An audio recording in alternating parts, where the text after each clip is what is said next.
For many series, they will stick to a formula for a while before branching out to different gameplay styles. Metroid is an example of this. It started in 1986 and didn't get a spin-off until 2005. It doesn't have to be that long of a wait, but you get the general picture. However, this didn't apply to Nintendo's Pink Marshmallow, Kirby. After just 2 entries, one in 1992 and another in 1993, the series started diving into the world of spin-offs. On the original Game Boy alone, there were 3 made over the course of 5 years. Throw on another few years, and there was a spin-off made for the Game Boy Color. That's not even counting the ones made for the SNES. Some were made by the original developers, HAL Laboratory, while others were handed over to another team at Nintendo. I'm going to be focusing on the handheld games. Was it too early for spin-offs in the series, or was it an alright time for the series to begin seeing what it could do with Kirby? Although I played the games out of order, I will be talking about them in release order, starting with Kirby's Pinball Land was released just months after Kirby's Adventure. This wasn't HAL's first time with this kind of game, as they developed 2 similar titles prior to this for the NES. After starting a new game, you can launch yourself into one of 3 boards. Each board is split into 3 segments with a separate room reserved for boss encounters. If you fall all the way down, you have a chance to launch yourself back up with a springboard. Just press A when the board is near the bottom, and you recover your ball. You could also end up launching all the way back to the top. Each time you land back onto the springboard, it gets smaller, therefore decreasing the window of time to successfully recover. Each board brings something to the table to make themselves stand out. For example, in Wispy Woods Land, the middle section has this slot machine where in order to progress upwards, you need to get 3 Kirbys lined up. I'm mixed on this, as while it is cool that each board has a unique way of progressing upwards, it's the core gameplay itself. Sometimes you just want to get somewhere and you simply can't reach it since this kind of gameplay doesn't have you completely in control. Okay, Editor Adam here. When I was talking about being out of control, I don't mean that in pinball you should have completely control of what you're doing because, that would easily destroy the challenge. I mainly meant that it would be nice if you could have some influence over the ball. For example, maybe holding left in the D-pad would tilt the ball to the left, for example. But yeah, I just wanted to clear that up. There were times where Kirby just headed straight down the hole where neither of the bumpers could touch him, and that became annoying over time. He would also end up in one of the 2 side holes of the board, and that is where my main source of frustration came from. At least there was a chance of hitting Kirby if he went towards the bumpers, but if he goes to the sides, he is going down. You might be thinking, pinball is a game about getting a high score, and normal pinball machines have those sides as well. Why are you worried about keeping Kirby near the top? If you are looking to simply get a high score, then these complaints are pretty useless, as when you are just playing it, this game is fun. If you are looking to beat the game, yes, that is technically possible, then this game will likely curb stomp you. It certainly did to me. On a normal playthrough, I only managed to beat Wispy Woods. Unfortunately, I accidentally fell down into the Warp Star and returned to the board without collecting the key, but luckily managed to return to grab it. Still, I didn't beat the game. I wanted to experience the other bosses, so I may have gotten my hands a bit dirty with a code that lets you get to the bosses. The other 2 bosses are Kracko and the Poppy Brothers. They took me multiple attempts to beat, and while playing, I was like, I probably would have taken 2 weeks to beat this game normally. Feel free to toast my pinball skills in the comments below. Once you beat them, you gain access to the battle against the main penguin himself, King DDD. He'll try to disable your bumpers, but with enough hits, he is defeated and the day is saved. Yeah, the game loops until you lose all your Kirbys. That's what I meant when I said you can technically beat the game. If you're looking to go that route, make sure to bring your A game. But overall, I would say this game's a solid start. How's the second one? Blockland keeps Kirby in his ball form, but the gameplay is more along the lines of Breakout. The game is broken into 10 stages, and each stage introduces a new mechanic. Those mechanics can include different items or abilities. For example, Stage A introduces the burn move, which shoots Kirby upwards while destroying normal blocks along the way. I should mention that if you get a power from a later level, you can use it in a previous level as long as you don't lose it. That's a thumbs up in my books, as it gives you incentive to try out different abilities with a single stage to see which one works best. An example of an item is Crash, which first appears in Stage 6, and it destroys blocks that are impossible to destroy any other way.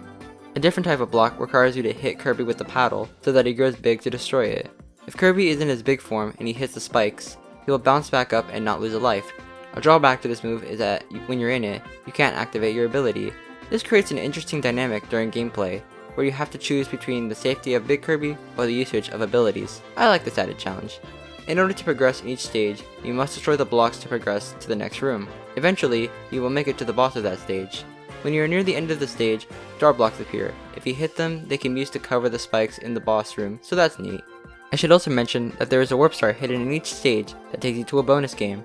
There are 4, and they can be used to get more lives. Here's a tip: pick air hockey since it's the easiest to get 3 lives in. After finishing stage 10, Kirby begins to make his way home. But uh-oh, DDD is still on the loose. You see, each stage has a score requirement you need to surpass to fully clear. These scores are no joke. For the ones I did manage to do, I barely got by. I tried to do all of them, but I could only do 4 since I, admittedly, wasn't that great at getting Kirby where I wanted him to go. This was especially detrimental when I tried to collect all the through blocks during the bonus rounds, where if you didn't collect them within the time limit, not only do the blocks still remaining go back to normal, the blocks you did collect are gone and you get no points from them. After about 6 to 8 hours of trying, I gave in again. To give the final stage a shot, I grabbed a completed save to beat DDD once more. Well, there goes my integrity right out the window. This stage is longer than the others, and you get the true ending once you beat him. Kirby is just so adorable in this ending. I like that the game takes a standard breakout gameplay, and instead of simply throwing a Kirby theme on top of it, it created an identity for itself via the different elements like the previously mentioned abilities, or that there can be spikes and paddles all over the room, which means you need to keep your eyes focused on more than just the bottom of the screen. Blockball gets a recommendation as well, but don't feel obligated to beat the top scores unless you want to play Stage 11 fair and square. I'm going to rip off the band-aid. Star Stacker is my favorite of the 4 games. This time, it's a puzzle game, and it has original rules rather than borrowing from elsewhere. All you gotta do is sandwich star blocks between 2 of the same friend blocks. These friends are Rick, Kind, and Koo from Dreamland 2, so it's nice to see some familiar faces. If one of the center columns fills up, it's game over. This game is just satisfying to play, lining up multiple lines to launch a chain attack, and seeing blocks just disappear like that. While there is a challenge mode and time attack, the main campaign is found in Round Clear, where you have to clear a certain amount of blocks to progress in each stage. These stages are split between normal, hard, very hard, and super hard. While normal only has 8 rounds, the others have 16, which is a good length.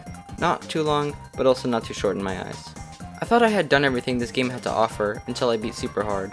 This unlocked insane difficulty, and I think the icon speaks for itself. I pushed through 8 rounds and then decided to look up how many rounds there were. It wasn't 20, it wasn't 32, it wasn't even 40. It was 50 rounds! Some of these levels live up to their name and push the insanity. It took me roughly 23 minutes to just beat 2 rounds. Its difficulty mostly stems from a block type I forgot to mention, the hard blocks. They're like star blocks, but you have to sandwich them twice. This can become tense when a round starts you off high on the board, as you have to quickly get rid of them before they overwhelm you. You begin to see them more often than star blocks. Despite this, I still think the difficulties are fair. Oh my god, Adam not ranting about difficulty? What a surprise! Yep, I even think Insane is good, as unlike Pinball Land or Blockball, I could see myself coming back to legitimately beat it. Normal is the only one I have an issue with, as it feels like an easy mode, but that's not a huge deal. Great puzzle game. You should definitely check this one out. Only one left remaining, and now we're leaving the Game Boy and moving on to the Game Boy Color. Kirby Tilt and Tumble is a unique title, as the cartridge has an accelerometer built into it. That means you have to tilt the entire system to control Kirby. If you aren't playing with an original cartridge, there's this ROM hack that allows you to use the D-pad and buttons. I tried to use Steam input to map the D-pad controls to my Pro Controller's gyro, but it kept malfunctioning, so that wasn't ideal. Anyways, back to the game itself. You tilt Kirby around to navigate different courses. You can also jump by flinging the Game Boy upwards. There's different terrain throughout the game that have unique effects. Ice making the ground slippery, or only being able to stay on quicksand for 10 seconds are 2 examples. There are also parts where you use the balloon item, which allows Kirby to float in the air and shoots air blasts for 15 seconds. In addition to this, you can also influence other things in the level. There are these pop-up floors that you can use to launch yourself in the air, and these jump holes that you have to time correctly in order to go in the direction you want to go. That's just 2 of them, so this game definitely tries to spice things up. At the end of each area, there is a boss. Outside of a few areas, the observers are going to be the big bad guy of the area. They are a walk up in the park and aren't much of a challenge since they all get defeated the same way. Bounce on their eye and you win. In each stage, there is a hidden red star. If you collect them all, I didn't, you'll unlock the extra mode, which is just the harder version of the main game. There are also blue stars. If you get one, you can pick one of 5 mini games. Kirby's Burst the Balloon has you doing what the name says, bursting balloons. Kirby's Hurdle Race has you race against DDD. Do the Kirby is just memorizing what buttons to press. Kirby's Roll-O-Rama has you try to get multiple Kirbys in holes while controlling them simultaneously. Lastly, Kirby's Chicken Race is about starting up a mobile. Make sure not to turn it too much, otherwise Kirby will go off a cliff. He even has a bandage if he does. This was the first game I played for this video, and honestly, I kinda got bored of it about midway through. Near the end of it, I was asking, is it over yet? I'm betting my money it is likely due to me using an unintended control scheme. When I do get around to buying this game, I'll follow you guys up on what I actually think. If you are looking to play this one, try playing the game with the motion rather than normal controls. After playing these spin-offs, I can say that these games are definitely worth your time, with one having a special condition. It's kind of surprising considering how early in the series some of these games were released. With Pinball Land and Block Ball, you'd think that since they were based on generic gameplay formulas, they would get old fast, but they didn't. Star Stacker was an all-around great puzzle game, and Tilt and Tumble at least had a unique way of controlling it. I'll leave it at that. If you played any of these games, let me know what you think of them in the comments below, especially for Tilt and Tumble. This is Adam, signing off. Peace.